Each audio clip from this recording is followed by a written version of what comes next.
chi bayule ole ton tuma hian world cup be bom te han soi le taila thil tha a soi tur tam tak kha a oma kumina hian isu krista ron phaulan na in ti tiang he football players te le fans te tang te hianin kumin world cup bi ka hianin aron tam view maya tin fans te chetla monom tak tak le rom sang nam sang te chu tiang chuanin tong inang lo thom noi nang lo te tiang khanin khel mual chunga in khel pakhat thirin chu tiang chuanin hunan mangtlanga chung nam sang te le tong inang lo te mi ja sang hlak te chu tiang khan he football hianin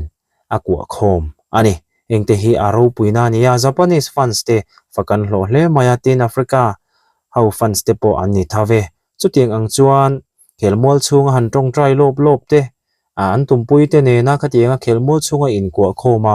pathian ne na tong trai na hlan te motor aum nuk mai ne hengte hi aro pui khop mai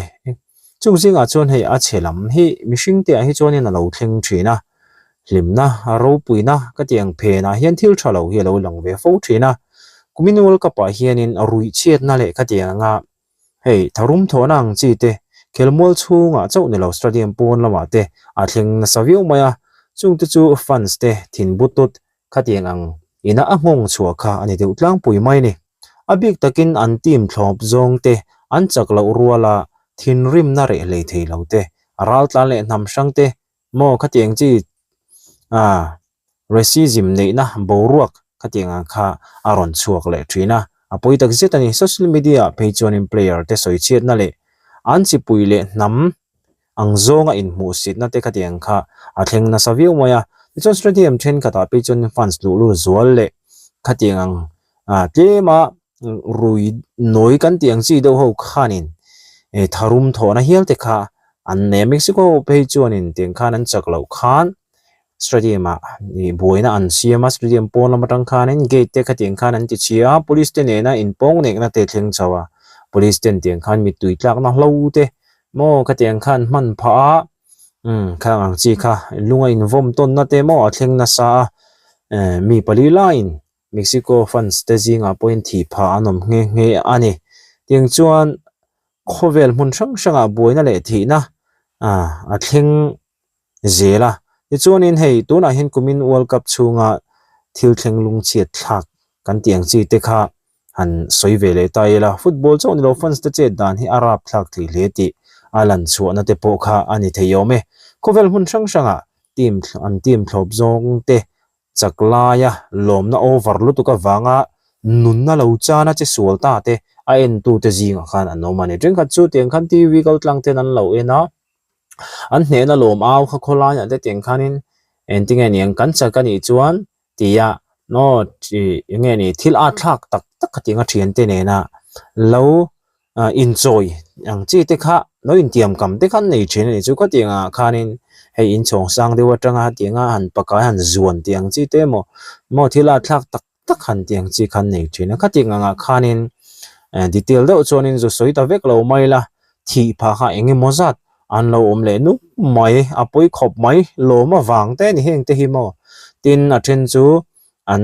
team tran zong te an tlak ruala a thlak ta ka lo chetok te po kha an omani ti chuan Latin America le Africa ko pui then kata te chuanin team te an tlin khan hei heta knockout stage te an han thleng chawa khata khanin street party an siama heta hen mi pui in nek che blutuk awang khanin enge mozatin nunna an chana hliam tur po hi an tam tham view mai nen te ni engte po hi news string kata chuan motor kha oma khang ang te kha chip chiar zo karon soi te po cha kom view mai maro chu kan soi zoi zoyang apoi ber mai chu South America khopui pakhata Europe hona tual chung fan zone pakhata te khanin in khellaya in mu thiam lo na lian tak achuaka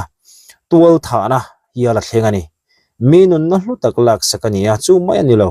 an ramin hne na an chana wanga kar le motor tlan vak kung puya khatenga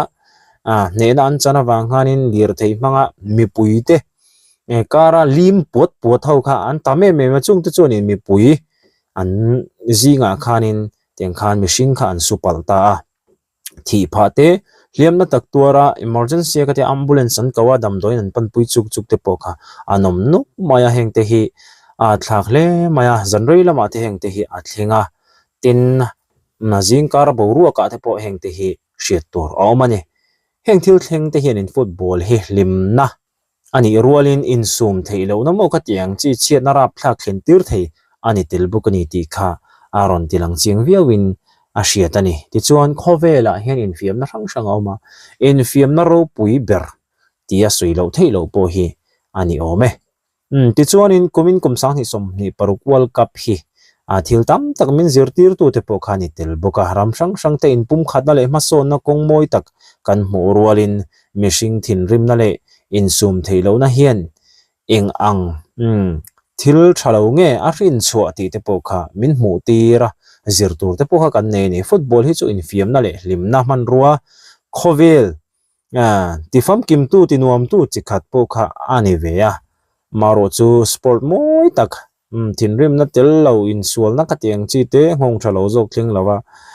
ka tiang han kal pui thei kha thil tha ani lain alo thei reng thin lo la ya hi apoi thin em moya nun na cha ningi moza ta nom pha le zel te po hi thil thalo tak te po ani chuti rual chuan nam sang te kan soita kan khanin a tha zonga in pum khat na tha te tin chumi te fan so chuan che dana wa moyem tia anwa mi khwalna khanin anin lo en ton tla an lo en ton te mo en ton tla ka takan ni tia an ti dan an zero ta kang chi te khang chi te kha enge mozat kha om ve thawa a football ngai na tu te engting en India ram nge ya thil thleng te po hi an soita ila kumin ram pathum USA Canada le Mexico in chomul ka pa hian India fans te zinga phurna le lungchia na thlengin boruk lian tak kha aron siam ve India ram thil thleng langsar zolte kan soivek sing lawang pakana chon Kerala fans te che dan moi tak ma hian soi langtai la football kho pui tia soi mai tur kha ani thina Kerala hi munrang sanga kumin world cup boru khi anung thabet bet view maya Messi Neymar Cristiano Ronaldo tenen tiang khan nge ni thil liam tham tak kha an mani wang hian an bot sai ni ti chuan khotam taka fan stand mani ram tran te ka tiang an jersey rong te ka tiang khan an ha a ruai te an themo in khel en tur te khan in big screen lian pui te ka tiang khan in an siam chu India ram hun thren kata chuanin world cup ina angong ani ti chuan hei Kolkata po football ngai na Kolkata teng football ngai na lutuk khan ni Brazil le Argentina fans te in kara in be na thling tlata chu Kolkata khan ani football khanin hei Kolkata hi achia ne view maya Brazil tranpol mo Argentina tranpol kha ingi moza ta no mata chuan an fans te kha tiang khan in ti boita ta chuan in hei enge anin hialna kha chu kanwa hrelowa ta chon tharum thona hial kha athleng chhota local club pakhata in khel thlir tu fans te chu tiang khana in ti boita vak me motor train khat ti chiatani ba ka in mi enge mozatin liaman tuara hospital khanin enge mozat kha andalu pha bukani chu Brazil fans te le Argentina fans te anni tiang te khania nunna an chan lo khopa ding mo enge hliam series deuh han nei dam doinan dalu zinga te pokhana nom bokani chuting te chunia state sang big takin Mizoram a hian Manipur le Meghalaya te poniang world cup hianin zanlaya tiang khan thom a chhuwa na savio me henga te hian chung koina mo thian hawina mo tiang khan an ena zanreya mo jinglama the tiang khanin aule dur zelmaya chung te po chu heng Mizoram thenom Manipur Meghalaya te thleng hianin khatiang thom kha tame mai ni aizola te po hey story te po kan mong choi ji lama te po khanin zanreya han ri chuwa mai ni ko lan than tiang chi te mo kha world cup boruak chu ania ti chuan North America khel ania wangin India ram sana chuanin hei dar som pani nulam zing dar thum dar le chan be ting bor te kha alo ni ta thina chuta chuan then te pe chu imulo kang ten te tiang khanin aman deu te pe chu chhun lama te po khanan lo mulo ka chu ting ang chuanin he world cup hi Mizoram a ngei po hianin kan ngai lu khop mai ti te po kha kan han sei ve shima he world cup a hianin Christian na ron choi vung na boka aro pui ka te heng te po he Germany le Kuroko aning khel khanin Kuroko an ne nuwa hey Germany midfielder Felix ate hau khanin tin Jonathan te pon ning chu an ni hau khanin an hoi hota Kuroko player eng mozat te nen khanin anin kwa khoma ta chuan an tong trai ta ni muala khan munom mai khang te kha in kel chung chuan in mel ma kan nia ni ma sera khel zo chung Christian unau Krista chuan in unau kan ni ni ti khanin anin chibaya in kwa khoma tong trai na te an ne ani khang te kha munom maya tin kumin world cup hian Isu Krista hetianga anron za puilo lutu khian in mitam takin into te zinga world cup kha sa ko sang in kan thlir tren si an mi ngai sang te san te tong trai lai mo Isua anron choi moi lai te anhan mu khanin alang lo athil thleng hemi camera football kan ena camera ina lo lak chin bak athil thleng engi mozat kha ta mai ni khang chi te kha an ngai san tin Isua anron choi moi na kha ting khan an thin lunga athok maya an mu reng na chuan an hriat na chuan kha khan Isoi tunge mo ni le Christian te hi engi mo ne tia hanzir chiana mo khamia in pek du hial te po khai anom nuk maya tin fan an ngai san te wanga player an ngai san te wanga Christian in peta te mo Muslim wa in peta te po teng khan soitur anom chho nuk maya ne chu ti ang vel te po chu ani ti chuan USA defender Mark Kenzie chuanin ati ma tong try role na shroi tu ani atlar phasa bera ron kala USA ele Paraguay in khel zo khanin 4-1 in Paraguay te khan chaka an tlak na match po an team chu hne na le tlom na kara pathian hena lom thu soin an tong try a chuti ang chuanin camera ina aron lak lo alive lo mo khami phe na thil thleng tam takasriam chunga hen a thleng ani khang te khanin USA te po khwanin pathian in threto lo ni chu ding khating te kan han tinang khan pathian ria pathian choi moi tlat tam zoku anlani tlat mai chuta chuan hengan players te po hian ting hianin pathian hena tong try na goal thum la in chaklo ma selamo tian khanin mol chunga hian pathian an choi moi ani chu aro pui khop mai khang te kha i chuan player ming thang ten rin na an puan chhuwa dan hi rang sang en oma England chuanin hei ma saka kha kan thianga Bible brothers anti zingami kha ani hiala ti chuanin Bible kha achhir na sai mem thin maya chuan anin khelna tuala chuan apen chhuaron in pathian in kanung athlopa ka ma roi thin ni tin khelmol chunga alu khanin pun sap thin ani chuting chunmo pathian in lalpa ka ma roi kanung dolang chemin veng che ting khan pathian hen in lan thin ani chuting chuan Palisik antia Starlar ber Palisik USA mi kha chuanin cross 3 or tlata social media pathian thu atar lang choi lova mo pathian in min roi zela ama tel lo chon he thil hi ka ti theilo ti in khovel ma khanin atlang au pui ani social media khanin teng khanin pathian thu kha aron tar chuak aron tilang thin ti na ni chu khalaya kha ka soisuala chuanin ama ngai sang tu te khanin kha style khan lo copy vele ta nulate mo khateng khan mi pa te pon ning chu pathian in min roi zela ama te lo chun he thilika ti theilo ti in pathian kha he world cup chunga hianin aron choi moi mai ni chu khang chi te kha kan soya ti chon Alisson Becker kan ti Liverpool le Brazil goalkeeper Rin Clark Alisson hianin Brazil khania Jesus is the way the truth and the life atia chu